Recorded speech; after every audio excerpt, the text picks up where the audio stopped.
Nurses and midwives. Omukisa guno guzze ku meeza yammwe. Njagala obeera omu ku abo abagenda okwewangulira omukisa guno eno.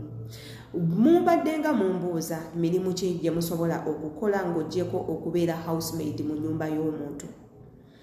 Leero mbaleetedde emirimu. Yenze Sheila Adita olunaku olwaleero nzize kubaleetera mirimu gino egize era nga twetaaga ba nurses okuva mu ggwanga erya Uganda teekako n'eggwanga erya Kenya. Era nga wano twetaaga ba nurses nga muyina degree, nga muyina ne diploma, abalala nga muyina license mu bwa midwife. Nga nurse ayina degree aweebwa omusaala 4,000 eza riyal. 4,000 eza riyal ziri mu ssente mmeka? Ze miliyoni 4 ez'e Uganda.